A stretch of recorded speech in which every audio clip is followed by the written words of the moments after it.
1995 की ठंडी रात थी, तारीख 14 नवंबर। बीजिंग शहर के लोग अपनी रोजमर्रा की जिंदगी में व्यस्त थे।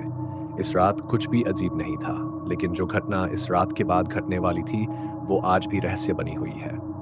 ये घटना जुड़ी है बीजिंग की बस नंबर 375 से, जो सर्द रात को युआनमिंग्युआन गार्डन से फ्रेग्रेंट हिल्स की ओर जा रही थी। रात करीब 10 बजकर 10 मिनट का समय था जब बस नंबर 375 ने अपनी यात्रा शुरू की।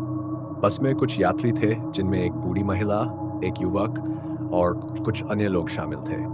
धीरे धीरे बस आगे बढ़ रही थी और लोगों को उनके स्टॉप पर उतार रही थी। शहर की गलियों से होते हुए बस ने अपनी आधी यात्रा पूरी कर ली थी।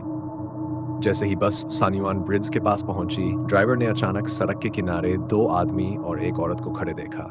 वे तीनों पारंपरिक चीनी कपड़े पहने हुए थे और थोड़ा अजीब दिख रहे थे। उस ठंड में भी उनके चेहरे पर कोई भाव नहीं था। उन्होंने बस को हाथ दिया और ड्राइवर ने उन्हें बस में चढ़ने दिया। तीनों ने बिना कुछ कहे चुपचाप पीछे की सीटों पर जाकर बैठ गए।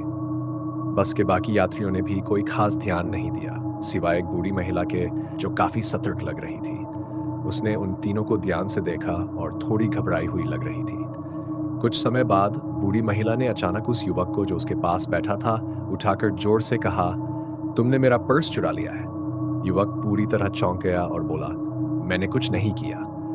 लेकिन बूढ़ी औरत जिद करने लगी और जोर देकर कहा, चलो हम अगले स्टॉप पर उतरते हैं और पुलिस स्टेशन चलकर देखते हैं।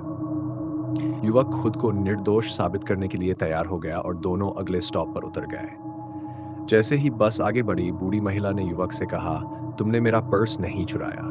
मैंने ऐसा सिर्फ इसलिए कहा ताकि हम बस से उतर सकें। दरअसल जो तीन लोग बस में चढ़े थे, वे इंसान नहीं थे। उनके पास पैर नहीं थे, बल्कि वे हवा में तैर रहे थे। यह सुनकर युवक के रोंगटे खड़े हो गए। दोनों ने मिलकर तुरंत पुलिस स्टेशन जाकर यह बात बताई। पुलिस ने उन्हें पहले तो गंभीरता से नहीं लिया, लेकिन जब अगले दिन बस नंबर 375 गायब हो गई और उसका कोई पता नहीं चला, तो पुलिस ने इस घटना की जांच शुरू की। 3 दिन बाद बस नंबर 375 को बीजिंग के एक जलाशय के पास पाया गया।